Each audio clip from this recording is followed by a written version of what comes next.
وإنما توفون أجوركم يوم القيامة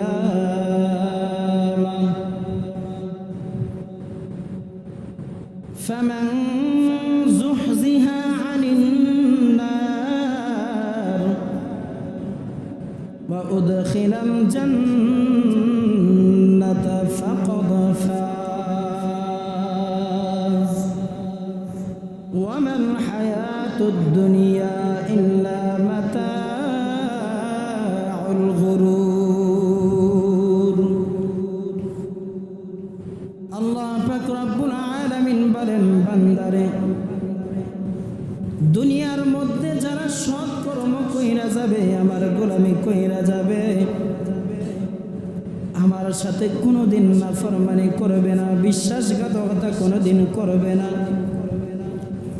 ওদের আল্লাহকে মায়া লাগাইয়া ডাকবে,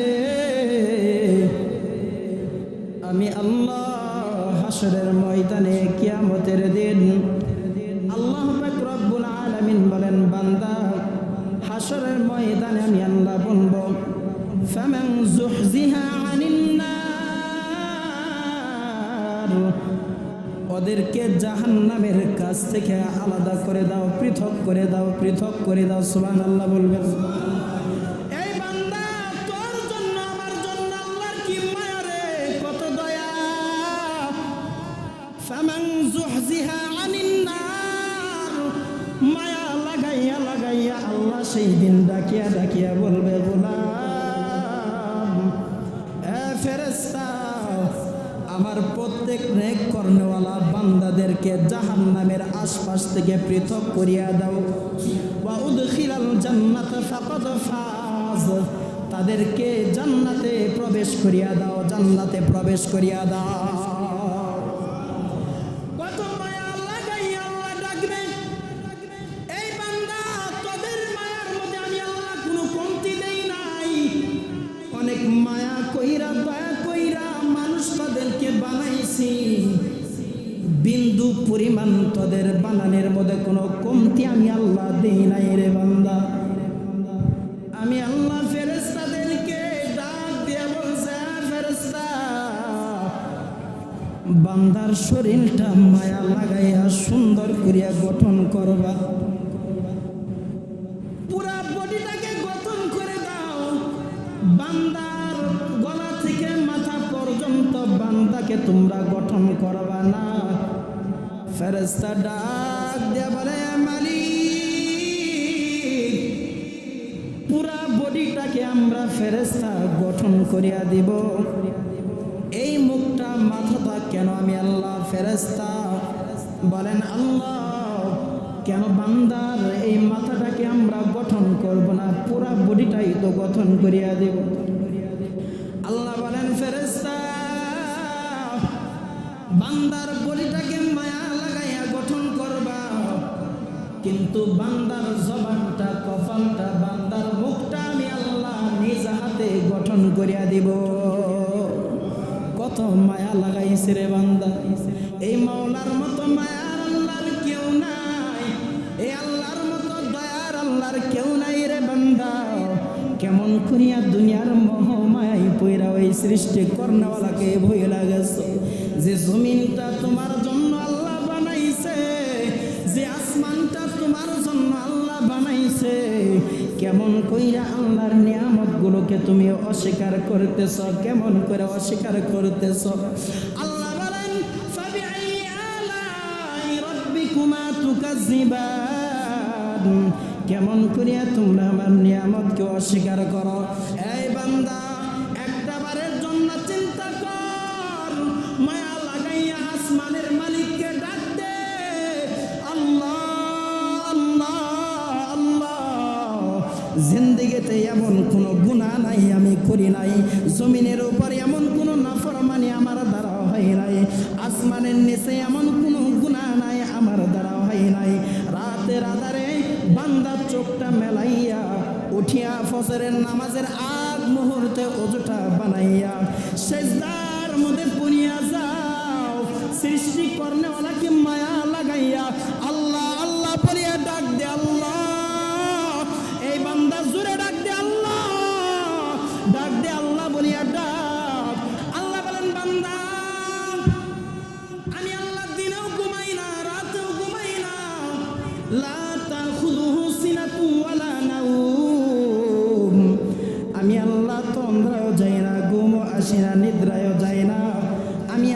ঘুমের কোনো প্রয়োজন নাই, নিদ্রার কোনো প্রয়োজন নাই।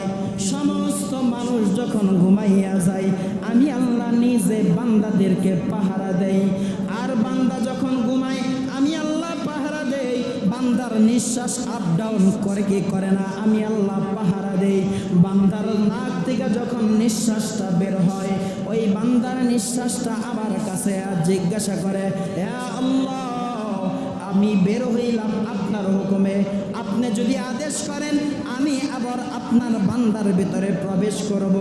আল্লাহ যদি আদেশ করেন, হুকুম দেওয়া হয়, তাহলে নিঃশ্বাস বাহির থেকে আবার ভিতরে প্রবেশ করেন।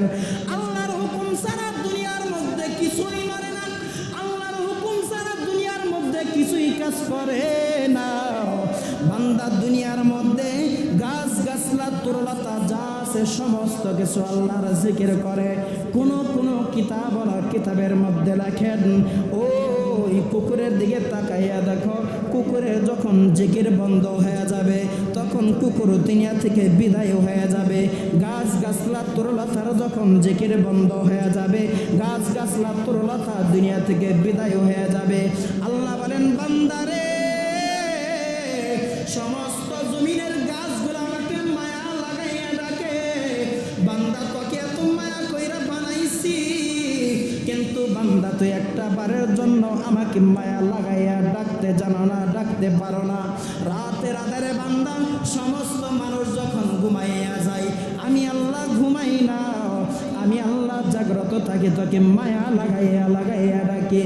এ বান্দা, গুনাহ করছো, সারাদিন গুনাহ করছো, সারা রাত গুনাহ করছো, নাফরমানি করছো, জেনার গুনাহ করছো, মানুষের সাথে মিথ্যা কথা বলছো, চকুলখড়ি করছো, গীবত করছো। স্ত্রীওয়ালা লোকরা স্বামীর সাথে তোমরা বেদবি করছো, স্বামীওয়ালা লোকরা তোমরা স্ত্রীর সাথে বেদবি করছো। শেষ রজনীতে উইঠা মায়া লাগাইয়া আল্লাহকে ডাকতে, আল্লাহ কতই গুনাহ না করলাম, এই ডাকের কারণে তুমি আমার জিন্দেগানি গুনাহ খাতাগুলোকে মাফ করিয়া দাও। আল্লাহ মাফ করবে কি করবে না? আল্লাহ মাফ করবে কি করবে না? এই বান্দা, দুনিয়ার মধ্যে যা কিছু দেখতেছ সব দুঃখা, এই দুনিয়ার মোহমায়ায় পয়রা ওই সৃষ্টি করনেওয়ালাকে ভুইলা যায় না। যারা ভুইলা যাবে, যারা পথভ্রষ্ট হয়ে যাবে, আল্লাহ পাক রব্বুল আলামিন বলেন, লিত্তাগিনা মাআবা, যারা পথভ্রষ্ট হয়ে গেছে, ইন্না জাহান্নামা কানাত মিরসাদা, তাদের জন্য নিশ্চয়ই জাহান্নাম ফাঁক পেতে আছে, ওত পেতে আছে। জাহান্নামের আশপাশে যাওয়া মাত্রই তাদেরকে পাকড়াও করবে। জাহান্নামের হাত থেকে আজ পর্যন্ত গুনাহ করনেওয়ালা কেউ বাঁচতে পারে নাই। গুনাহ করনেওয়ালা কবরের হাত থেকে আজ পর্যন্ত কেউ বাঁচতে পারে নাই। গুনাহ করনেওয়ালাকে দাফন করা মাত্রই তার মধ্যে আযাব শুরু হয়ে যায়। এই বান্দা, একটা বারের জন্য মনকে বুঝিয়া আল্লাহকে ডাক দাও। আর আল্লাহর কাছে তোমার ভিতরে যত দুঃখ আছে, যত গুনাহ করছো, আল্লাহর কাছে খুলিয়া বলো, আল্লাহ এমন কোনো গুনাহ নাই আমার দ্বারা হয় নাই, মাফ চাই, মাফ করিয়া দেন। ওই আল্লাহ কোনোদিন তোকে ফিরাইয়া দিবে না রে বান্দা। আল্লাহ শুধু তাকিয়া থাকে, আমার বান্দা কোন সময় আমার কাছে প্রার্থনা করবে। আল্লাহ খালি তাকিয়া থাকে, কোন সময় আমার বান্দা আমার কাছে চাইবে। এই তাকিয়া থাকা বান্দা হাসরের ময়দানে ডাকবি, আল্লাহ বলিয়া ডাকবি। ওই ডাকাটা হাসরের ময়দানে কোনো কাজে আসবে? হাসরের ময়দানে কোনো কাজে আসবে না। হাসরের ময়দানটা এমন হয়ে যাবে, বান্দাগুলো ইয়া নাফসি বলে কান্না করবে। এই বান্দা, দুনিয়ার মধ্যে 63 বছরে হায়াত লাগাইয়া দুনিয়ার মধ্যে পাঠাইয়াছিলাম, আমাকে ডাকো নাই, আমার গোলামি করো নাই। রাতের আধারে আমি নিজে আল্লাহ, স্বয়ং আল্লাহ তোমাকে ডাকছি, তুমি শোনো নাই। দিনের বেলায় 5 বার তোমাকে ডাকছি, শোনা নাই। জোহরে ডাকছি, আসরে ডাকছি, মাগরিবে ডাকছি, এশারে ডাকলাম, আবার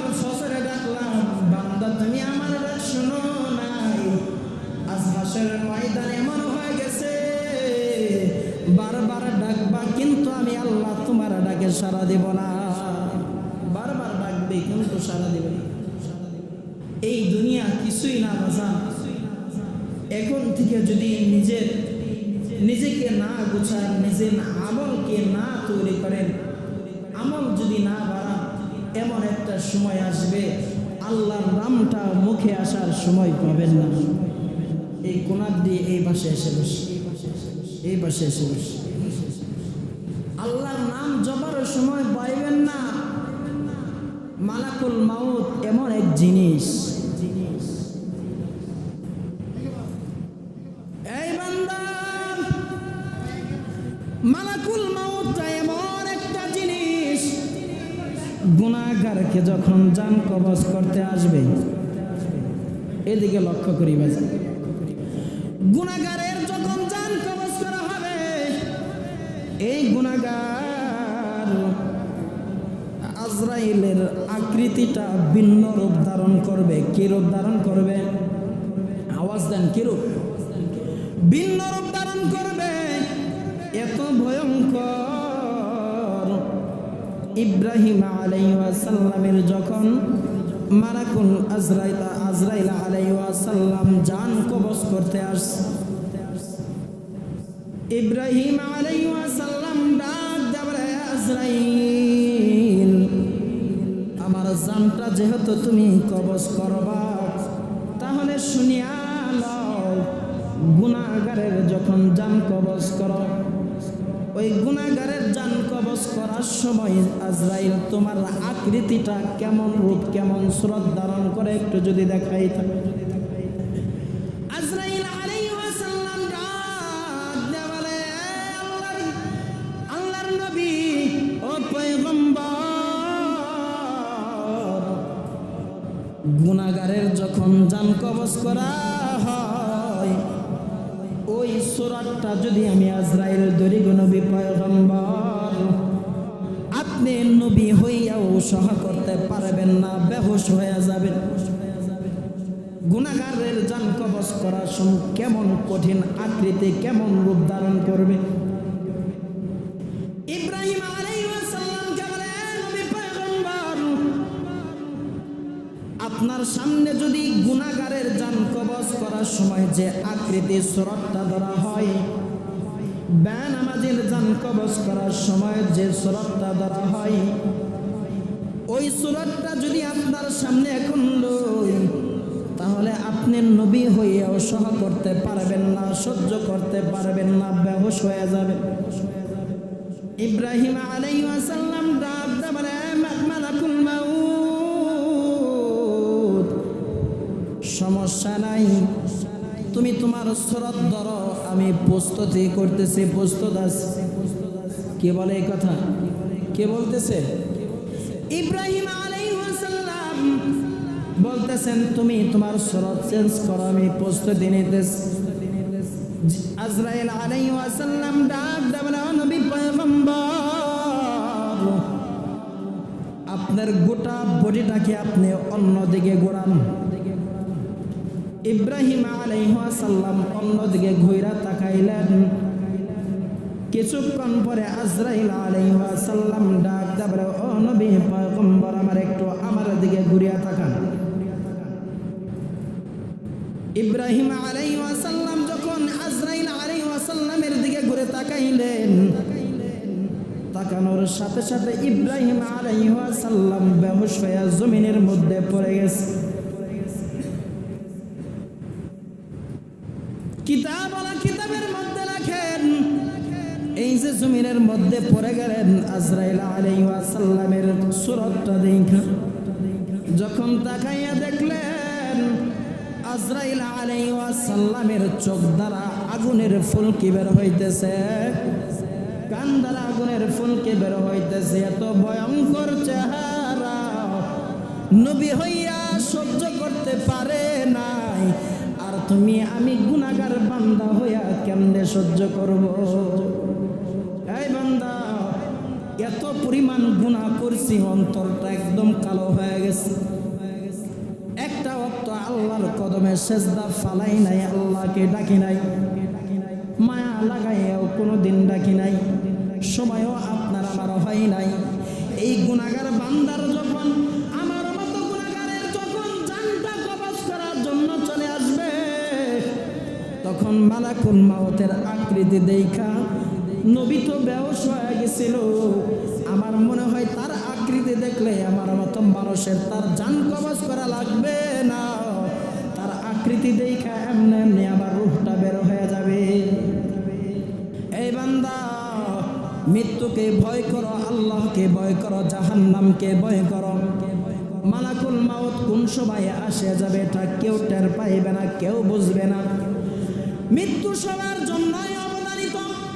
কুল্লু নাফসিন যায়িকাতুল মাউত, প্রত্যেক প্রাণওয়ালা, প্রত্যেক যার যার প্রাণ আছে তারাই মৃত্যুর স্বাদ গ্রহণ করবে। মৃত্যুর হাত থেকে কেউ পলায়ন করতে পারবে না। যদি কোনো বান্দা লোহার কেল্লার মধ্যেও যদি আবদ্ধ হয়ে যায়, কাছের ঘরের মধ্যেও যদি কেউ আবদ্ধ হয়ে যায়, যে ঘরের মধ্যে কোনো দরজা নাই, কোনো জানলা নাই, শুধু লোহার একটা কেল্লা, হাওয়া বাতাস ঢোকার মতো কোনো ব্যবস্থা নাই, আল্লাহ পাক রব্বুল আলামিন ডাক দিয়া বলেন, বান্দারে আইনামা তাকুনু ইউদরিকুমুল মাউত ওয়ালাউ কুনতুম ফি বুরুজিম মুশাইয়াদা। লোহার কেল্লার মধ্যেও যদি তোমাকে আবদ্ধ করা হয়, মালাকুল মাউত তোমাকে আমাকে পাকড়াও করবে। মালাকুল মাউতের হাত থেকে কেউ বাঁচতে পারে নাই, আজও কেউ বাঁচতে পারবে না। রে বান্দা, তাকাইয়া দেখ, অবিশ্বাসের কিছু না। চোখের সামনে বাবা হারাইছি, চোখের সামনে কত আত্মীয় স্বজন হারাইলাম। তোমার তো মা চইলা গেছে, বাবা চইলা গেছে, অবিশ্বাস করার মতো কিছুই নাই। কিতাবের মধ্যে লেখেন, বান্দা বারের জন্য অন্তরটাকে ঘামাইয়া চিন্তা করো, বালিশের সাথে মাথাটা লাগাইয়া বান্দা তুমি চিন্তা করো, মৃত্যু সত্যি সত্যি, এর মধ্যে কোনো সন্দেহ নাই। মালাকুল মাউত আসবে, জানটা কবজ করবে, জানটা কবজ করে লইয়া চইলা যাবে। ক্ষমা চাওয়ার মতো তুমি আমি সময় পাইব না। ওই যে চায়ের মধ্যে চুমুক লাগাইছো, ওই সময় জানটা কবজ করবে, হাত থেকে তোমার চায়ের কাপটা জমিনে পড়িয়া যাবে। মানুষগুলো দৌড়ায়া দৌড়ায়া তোমার কাছে আসবে, তোমার বডিটা দরাদরি কইরা তোমার গন্তব্য স্থানে লয়া যাবে। মানুষগুলো হাওমাও করিয়া কান্না করবে। একদিন, 2 দিন, 3 দিন, 4 দিন, 5 দিন, 1 সপ্তাহ, কেউ মনে রাখবে না। সমস্ত মানুষগুলো তোমাকে বলিয়া যাবে, কেউ মনে রাখবে না। এক এক করে তোমার মা বলিয়া যাবে, তোমার বাবা বলিয়া যাবে, স্ত্রী তার স্বামীকে বলিয়া যাবে, সন্তান তার বাবাকে বলিয়া যাবে। সমস্ত মানুষ যত যত মায়া মোহাব্বত থাকুক না কেন, কেউ তোমাকে আমাকে মনে রাখবে না। কত মানুষ কবরের মধ্যে দাফন করিয়া আসলাম, নিজের বাবাকেও দাফন করিয়া আসলাম। মৃত্যুবরণ করার পর কত আবেগ, কত মায়া, কত মায়া, চোখের পানি ধরে রাখতে পারি নাই। কিন্তু মায়াটা, মোহাব্বতটা কেমন যেন আস্তে আস্তে বিচ্ছিন্ন হয়ে যাইতেছে, কেমন যেন নিজের কাছ থেকে পৃথক হয়ে যাইতেছে। বাবার জন্য কত মায়া ছিল, আজ তো ওই মায়াটা কাজ করে না। রে বান্দা, কবরের পাশে দাঁড়াইয়া যখন হাতটা উত্তোলন করতাম, চোখের পানি ধরে রাখতে পারতাম না। আজও তো গেলে আগের মতো মায়া তো কাজ করে না। এই রকম ভাবে আমি যদি দুনিয়া থেকে বিদায় হয়ে যাই, দুনিয়ার মানুষ কেউ আমাকে মনে রাখবে না। এই মায়াটার আগের মতো কাজ করবে না। স্বামী বলো, স্ত্রী বলো, সন্তান আদি ছেলে মেয়ে যাইকে বলো, কানবে কয়দিন, সপ্তাহ, 1 মাস কান্না করবে, তারপরে কেউ মনে রাখবে না। কত মানুষকে তুমি দাফন করিয়া চলে আসলা, ওই মানুষকে দাফন করানোর পর আজ পর্যন্ত 10 বছর হয়ে গেছে, তার কবরও এই পর্যন্ত খুঁজে পাও নাই। ওই কবরের উপর শত শত কবর রাখা হয়েছে, ওই কবরের উপর শত শত লাশকে দাফন করা হয়েছে। আজ তুমি চিন্তা করো, তোমার মা 10 বছর আগে তুমি দাফন করিয়া তোমার নিজ বাড়িতে গন্তব্য স্থানে চলে আসছিলা, আজ পর্যন্ত পর্যন্ত তুমি সন্তান হয়ে আমার কবরটা কেউ তুমি কবর জিয়ারত করার জন্য যাও নাই। তোমার মা চলে গেছে 20 বছর, বাবা চলে গেছে 14 বছর। এই যে বছর অতিবাহিত হয়ে গেছে, এই যাওয়াটা চলে গেছে, আজ পর্যন্ত বাবার কবর খুঁজে পাও নাই, মার কবরটাও খুঁজে পাও নাই। সন্তান চলে গেছে, তার কবরটাও আজ পর্যন্ত খুঁজে পাও নাই। মাকেও তুমি একবারের জন্য মার জন্য দোয়া করা তোমার সময় হয় নাই। এই একইভাবে তুমি আমি বেঁচে আছি, তোমাকেও এই একইভাবে সব ভুলিয়া যাবে, কবরের মধ্যেও কোনো চিহ্ন থাকবে না। এই মানুষ চিন্তা কর, আমার কবরের মধ্যে সুন্দর করিয়া মাটি দ্বারা সুন্দর করিয়া মাটিগুলো দেওয়া হয়, এত সুন্দর করিয়া দেওয়া হয়, মনে হয় সারা জীবনের জন্য এইভাবেই থাকবে। দুইটা খুঁটা, বাঁশের খুঁটাগুলো পায়ের গোড়ালির মধ্যে মাথার সামনের মধ্যে গাড়িয়ে দেওয়া হয়, চিহ্ন রাখবে, চিহ্ন রাখবে। কিন্তু কিছুদিন পরে তাকাইয়া দেখলে কই আমার বাবার মাথার সামনে খুঁটা গাড়ছিলাম, চিহ্নটা নাই, পায়ের গোড়ে খুঁটা গাড়লাম, চিহ্নটা নাই রে বান্দা। একইভাবে তোমাকে আমাকে সমস্ত মানুষ ভুলিয়া যাবে।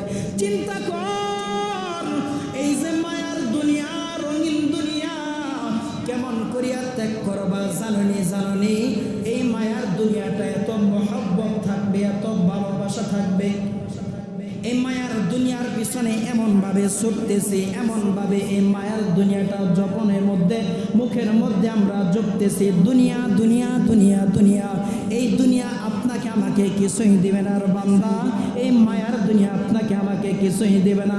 সমস্ত মানুষের দিকে তাকাইয়া দেখো, মানুষগুলো দুনিয়া দুনিয়া কইরা টাকার পিছনে দৌড়ায়, সম্পদের পিছনে দৌড়ায়।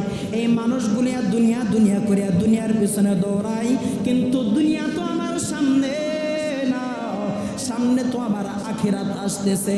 এই যে আখিরাত, আমার সামনে আখিরাত আসতেছে, এই আখিরাতের জন্য তো আপনি আমি পুঁজিগুলা কিছুই করলাম না।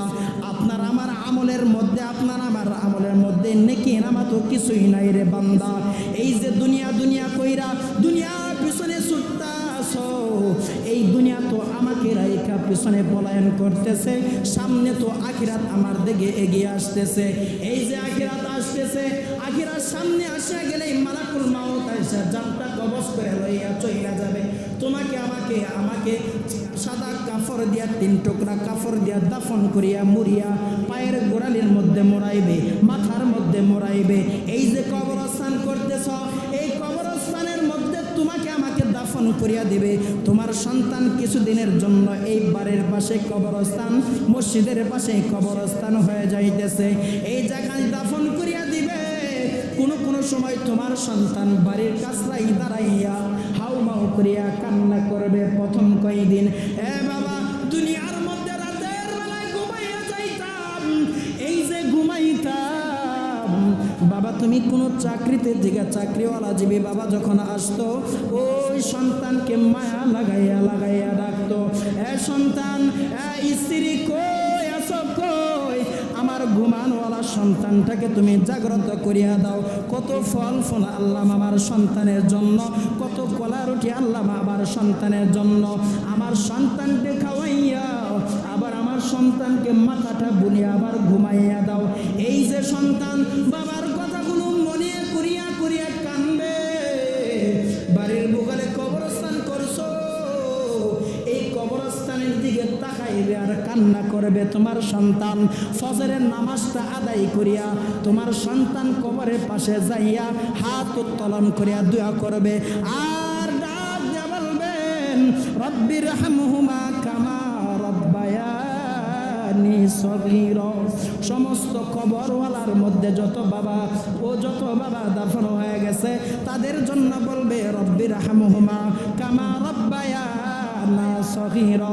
বান্দারে, দিলটা গামাইয়া দাও, অন্তরটা গামাইয়া দাও, মনের বিদ্যে এমন জিদ পোষণ করো, আজ থেকে আর গুনাহ করবা না, নাফরমানি করবা না, বিশ্বাসঘাতকতা করবা না। যে আল্লাহ মায়া লাগাইয়া বানাইছে, ওই আল্লাহকে ডাক, ওই আল্লাহকে এমন ভাবে ডাকবি, দেখবি জান কবজ কাজ করতে আসলে তোর জান কবজটা স্বাভাবিক হয়ে যাবে, অটোমেটিক ওই নেককার বান্দার চোখের সামনে জান্নাত তুলিয়া ধরবে। একজন শিশু বান্দা, নাবালক বান্দার যখন মায়ের দুধ পান করতে করতে যখন ঘুমাইয়া যায়, নেককার বান্দাটা ওই একইভাবে ঘুমিয়া যাইবে। কোনো কিতাবের মধ্যে লেখেন, কোন মুফাসসির একরাম জানাইয়া দেয়, একটা পানির গিলাসে যখন পানি পুরোপুরিভাবে পরিপূর্ণভাবে পান করা হয়, ওই পানির গ্লাসের শেষের অংশ যখন এভাবে ঢালিয়ে রাখা হয়, তখন শেষে একটা ফোঁটা খুব নিখুঁতভাবে জমিনের উপর টপ করিয়া পড়িয়া যায়। ওই রকম যেমন বোতলেও মনে হয় ওই পানির গিটা বাস পায় না, পড়িয়া যায়, যার কাছে গিলাস সেও তো বাস পায় না।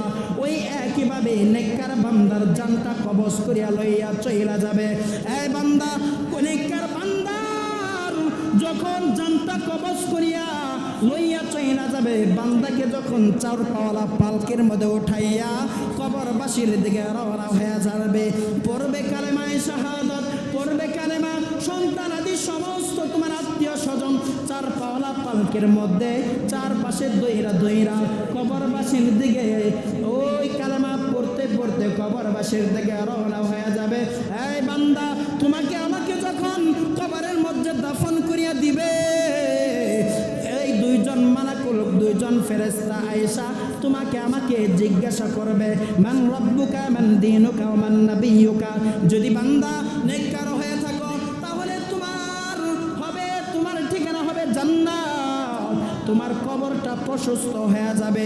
ওই সমস্ত ফেরেশতারা, ওই জান্নাতওয়ালা ফেরেশতারা তোমার রূহটাকে লওয়ার জন্য কারাকারি করবে।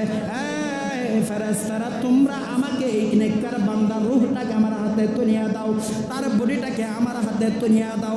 বান্দাকে লওয়ার জন্য সুন্দর সুন্দর কাপড় আইনা বান্দাকে মুড়িয়া আসমানের দিকে উঠাইয়া লইয়া চইলা যাবে।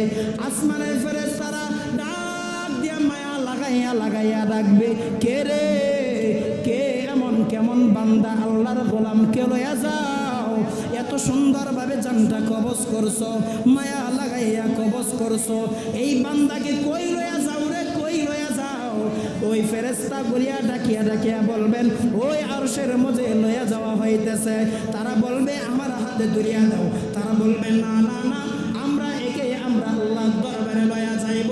আবার কিছু ফেরেশতারা ডাক দেয়া বলবে, এই বান্দার মধ্য থেকে, এই দেহ থেকে এত সুন্দর সুগিরান আজ পর্যন্ত আমরা এর শরীর থেকে, আজ পর্যন্ত আমরা সৃষ্টি হওয়ার পর থেকে সুগিরান কোনোদিন পাই নাই। এত সুন্দর গিরান নেককার বান্দার বডি থেকে বের হতে থাকবে।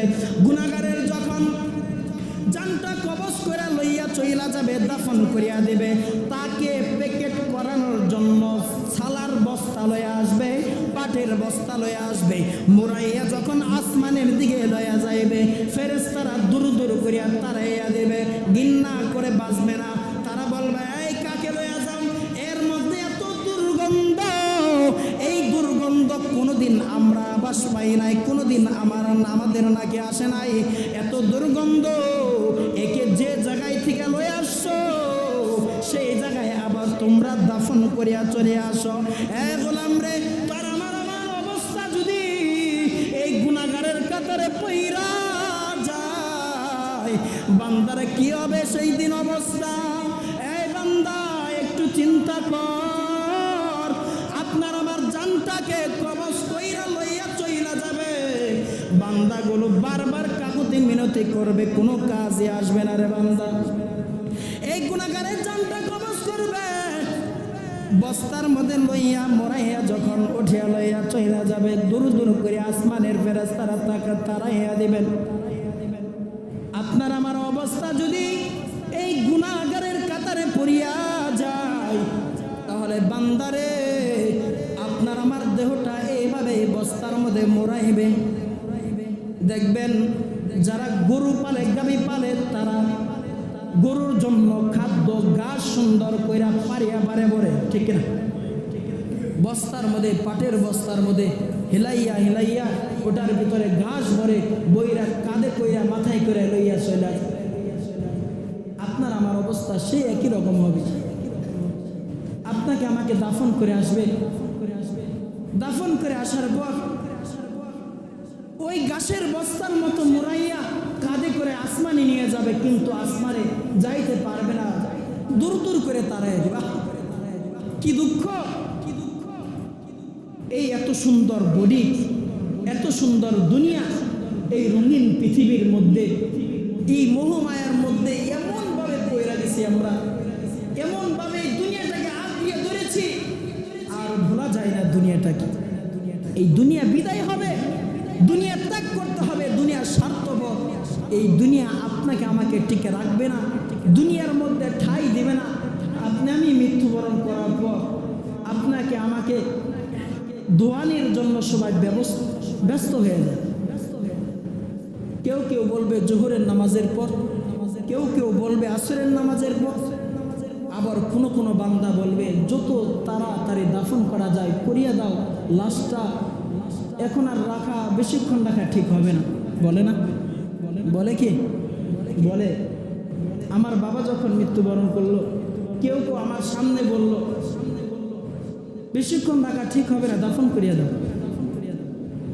তখন কলজার মধ্যে মনে হয় পার মারল। আজ যদি জীবিত থাকতো,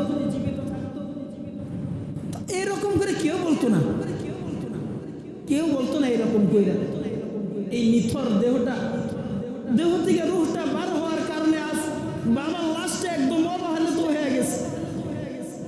মানুষগুলো বলে তাড়াতাড়ি বিদায় করো, রাখার দরকার নাই, কবরে দাফন করা যেত তো তাড়াতাড়ি দাফন করিয়া। মনে হইল যদি আমার রুহটা তার ভিতরে দিতে পারে।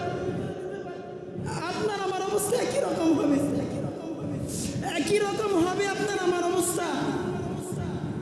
আপনার জন্য কাঁদবে সবাই, কাঁদবে সবাই, কাঁদবে।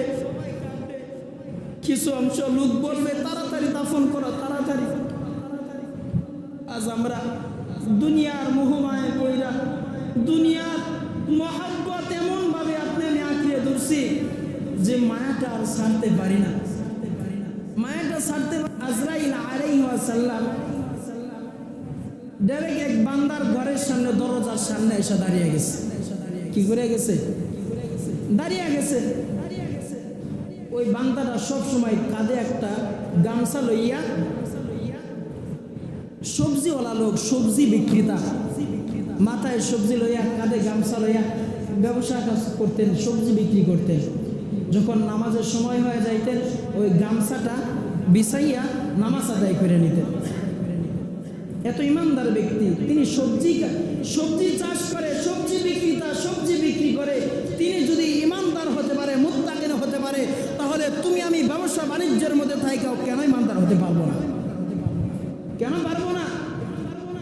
সবজি বিক্রেতা কাদের গামছা লইয়া দরজাটা খুলছে, খোলা পর বাইর হয়েছে, তাকাইয়া দেখে আজরাইল আলাইহিস সালাম সামনে।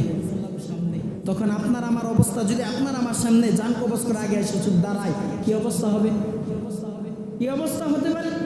আজরাইল এসে গেছে, এখন তো জান কবজ করে লইয়া চলে যাবে। সবজি বিক্রেতা গাছের তোলা গামছা লইয়া দাঁড়াইয়া গেছে। আরজাইল তুমি? হ্যাঁ আমি আরজাইল, তোমার জন্য অপেক্ষা করতেছিলাম কোন সময় আসবা আর কোন সময় তুমি আমার জানটা কবজ করে লইয়া আল্লাহর কাছে লইয়া যাবে। সুবহানাল্লাহ, আওয়াজ দিয়ে বলেন সুবহানাল্লাহ। কোন সময় লইয়া চলে যাবে অপেক্ষাই করতেছি আমি। তখন বলতেছে আমি সব সময় সেজদার হালতে পইরা আল্লাহর কাছে প্রার্থনা করতাম, আল্লাহ পাক রব্বুল আলামিন যেন আমাকে ইমানি মৃত্যু দান করে, ইমানি মৃত্যু দান করেন। সব সময় দোয়া করতাম আর আল্লাহর কাছে দোয়া করতাম, যখন মালাকুল মাউত আমার সামনে আসবে তখন যেন আমাকে 2 রাকাত নামাজ আদায় করার জন্য সময় দেওয়া হয়, এই দোয়া করতাম। মালাকুল মাউত তুমি আসছো, আমাকে কিছুক্ষণ তুমি কয়েক মিনিট সময় দাও, আমি 2 রাকাত নামাজ আদায় করে লইব। খেয়াল করে শুনেন, তুমি আসছো, আমাকে 2 মিনিট সময় দাও, আমি 2 রাকাত নামাজ আদায় করে আল্লাহর কাছে প্রার্থনা করব। রে মালাকুল মাউত নামাজের জন্য প্রস্তুতি লইছে, কাঁধে থেকে গামছাটা লইয়া বিছাইয়া দিছে, নিয়ত বাঁধবে। আজরাইল আলাইহিস সালাম তোমার জান কবজ করার জন্য আমি আজরাইল আসি নাই, তোমাকে দু চোখ দিয়ে মায়া লাগাইয়া দেখার জন্য আসছি। আওয়াজ দিয়ে বান্দা সুবহানাল্লাহ বলো। তাই বলতেছে তোমাকে দেখার জন্য আসছি। কিরকম নেককার বান্দা হতে পারলে, কিরকম ইমানদার বান্দা হতে পারলে আজরাইল তাকে দেখার জন্য আসে। আফসোস হয় না? কিরকম ইমানদার বান্দা হলে তাকে দেখার জন্য আসে। আজরাইল, যে আজরাইল জান কবজ করার জন্য বিন্দু পরিমাণ তাকে সময় দেয় না, হিস্সা পরিমাণ সময় দেওয়া হয় না জান কবজ করার জন্য। সে মনে করছে জান কবজ করার জন্য আসছে। বলে আমি তোমার জান কবজ করার জন্য আসি না, তোমাকে দেখতে আসছি। কেন দেখতে আসছে? আমি যখন আসমান দিয়ে অতিক্রম করতেছিলাম তখন দেখি আসমানি ফেরেশতারা তোমার নাম লইয়া লইয়া গবেষণা করতেছে আর বলতেছে, তোমার কথা বলতেছে উচ্চারণ করিয়া করিয়া। আমি আর নিজেকে ধরে রাখতে পারলাম না, কেমন এই আল্লাহর বান্দা, আল্লাহর গোলাম, যাকে নিয়ে আসমানের ফেরেশতারা কথা বলা বলি করে। এই জন্য দু চোখ দিয়ে দেখার জন্য আসছে। আফসোস, এই জন্য বান্দা নিজেকে সবজিওয়ালার মতো গঠন করেন, মৃত্যুর জন্য প্রস্তুতি নেন। কুল্লু নাফসিন যায়িকাতুল মাউত, প্রত্যেক প্রাণওয়ালা মৃত্যুর স্বাদ গ্রহণ করবে। এর হাত থেকে কেউ বাঁচতে পারবে না। কোনো নবী রাসূল বাঁচতে পারে নাই, কোনো প্রধানমন্ত্রীও বাঁচতে পারে নাই, কোনো অট্টলিকার মালিকও বাঁচতে পারে নাই, সুলাইমান আলাইহিস সালামও বাঁচতে পারে নাই, উমর ইবনে খাত্তাব রাদিয়াল্লাহু তাআলা আনহু বাঁচতে পারে নাই। জান কবজ কইরা লইয়া চলে গেছে। আমি আপনি তো গুনাহগার, আমি আপনি তো গুনাহগার, তিনি তো গফফার। এই দুনিয়া একদিন ধ্বংস হয়ে যাবে। কুল্লু মান আলাইহা ফান, সব ধ্বংস হয়ে যাবে, সব ধ্বংস হয়ে যাবে। ইয়াবকা ওয়াজহু রাব্বিকা যুল জালালি ওয়াল ইকরাম, শুধু বাকি থাকবে একমাত্র আল্লাহ। কে বাকি থাকবে? একমাত্র আল্লাহ বাকি থাকবে। সেই দিন তার রাজত্ব এখনো চলেছে, সেই দিনও চলবে তার রাজত্ব। এই জন্য বান্দা নিজেকে তৈয়ার করেন, মৃত্যুর জন্য তৈয়ার করেন, যেন মালাকুল মাউতের সামনে আসার পর নিজেকে যেন ছটফট করে যেন মৃত্যুর স্বাদ যেন গ্রহণ না করতে হয়। হাত পাও দাফরে যেন মৃত্যুর স্বাদ গ্রহণ না করতে হয়। চক্ষু বড় বড় কইরা যেন মৃত্যুর স্বাদ গ্রহণ না করতে হয়। মৃত্যু যেন ইমানদার মুত্তাকিন ওয়ালার মধ্যে হয়, মৃত্যু যেন ইমানের সাথে হয়। এই জন্য বান্দা মৃত্যুর জন্য তৈয়ার হও। মালাকুল মাউত আসার পর তার সাথে যেন মায়া মহব্বত সৃষ্টি কইরা যেন দুনিয়া থেকে বিদায় হতে পারো, সেই চেষ্টা করো। ইবাদত বন্দেগী করতে হবে, কি করবে? করতে হবে না? করতে হবে। আল্লাহকে ডাকতে হবে, কি হবে না? ডাকতে হবে। এই জন্য দুনিয়াতে আল্লাহর জন্য যা করবেন তাই আপনার কামিয়াব, তাই আপনি ফায়দা, আপনার ওই আখিরাতেও ফায়দা, দুনিয়াতেও ফায়দা। আল্লাহ পাক রব্বুল আলামিন বলেন, যেসব বান্দা আমাকে ভালোবাসে, আমার রাসূলকে ভালোবাসে, আমার হাবিবকে ভালোবাসে, আমার বান্দার উপর মায়া মহব্বত করে, আমার বান্দাদেরকে মায়া মহব্বত করে, উলামায়ে কেরামদেরকে মায়া মহব্বত করে, আমারকে খুশি করার জন্য, সন্তুষ্ট করার জন্য কবরস্থানে দান করে, মাদ্রাসায় দান করে, মসজিদে দান করে, একটি ঘর, আল্লাহর ঘর তৈয়ার করে, ওই সব বান্দার জন্যই তো আমি আল্লাহ জান্নাত বানাইয়া রাখছি। ওই সব বান্দার জন্যই তো জান্নাত বানাইছি। তাদেরকেই তো উদখিলাল জান্নাত ফাকাদ ফাজ, তাদেরকে জান্নাতে প্রবেশ করিয়ে দিব। এই জন্য বান্দা মৃত্যুর জন্য প্রস্তুতি নেন। আল্লাহ পাক রব্বুল আলামিন আমাদের সকলকে ঈমানে মৃত্যু দান করুক, সকলে বলেন আমিন। আমাদের সকলে জিন্দেগানি গুনাহ মাফ করুক, সকলে বলেন আমিন। সর্বপ্রথম আমাকে হেদায়েত প্রাপ্ত করুক, তারপর আপনাদের সকলকে হেদায়েত প্রাপ্ত করুক, সকলে বলেন আমিন।